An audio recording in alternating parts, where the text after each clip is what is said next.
হোলোঙামৰাৰ ইব্বিউল লগুনৰ বাসগৃহটি জুইত সম্পূৰ্ণভাৱে জাহ যোৱাত আজি ইব্বিউল লগুনৰ পৰিয়ালক সহায়ৰ হাত আগবঢ়াবৰ কাৰণে চৰাইপুং, বিমলাপুৰ, হোলোঙামৰা, নগাহাট, দাবুলিহাবি, গোহাঁইগাঁও, মৰাণহাবি আদি গাঁৱৰ ৰাইজে হাতে হাতে টকৌপাত বাঁহ আদি লৈ আনি ইব্বিউলৰ বাসগৃহটি নতুনকৈ নিৰ্মাণ কৰে।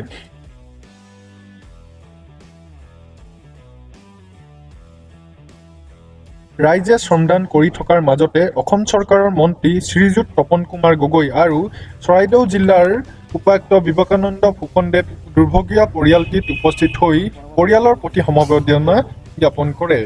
জিলা প্ৰশাসন আৰু মন্ত্ৰী মহোদয়ৰ তৰফৰ পৰা মুঠ 20,000 টকা এককালীন সাহায্য আগবঢ়ায়।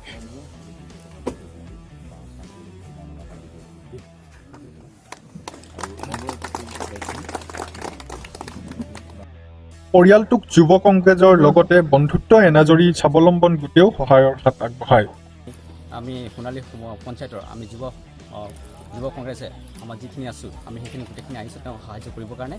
আৰু বিশেষকৈ তেওঁলোকক মানে কি আছে যি আমি দিব পৰা কেপাচিটিত আমি তেওঁলোকক সাহায্য দান কৰিছোঁ। বিশেষকৈ 3 পাত আমি দিছোঁ। তেওঁলোকৰ কাৰণে আমি যিখিনি পাৰোঁ আমি আমাৰ ফালৰ পৰা যি হয় আমি সেই সকলো আমি কৰি দিবলৈ চেষ্টা কৰি আছোঁ আৰু কৰি গৈ থাকিম। এই আমাৰ সংকল্প। গোটেই যুৱ কংগ্ৰেছৰ প্ৰতিজন এটা দল আজি তেখেতক শ্ৰমদান কৰিবলৈ তেখেতক উপস্থিত হৈছে।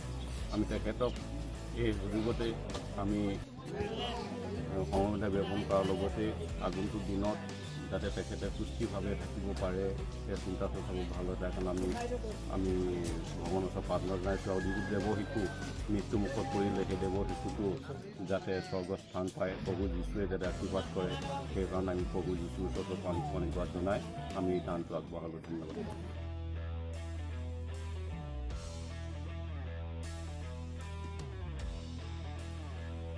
29/12/2018 তাৰিখে এটি আকস্মিকভাৱে অগ্নিকাণ্ড হৈ এটি পৰিয়ালৰ ঘৰ জ্বলি ছাই হৈছে। লগতে এটি 7মহীয়া শিশু জ্বলি ছাই হৈ যোৱা বুলি জানিব পৰা গৈছে।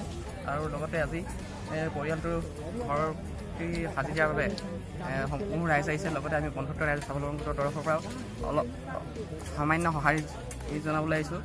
সমূহ ৰাইজকো আমি ধন্যবাদ জ্ঞাপন কৰিছোঁ।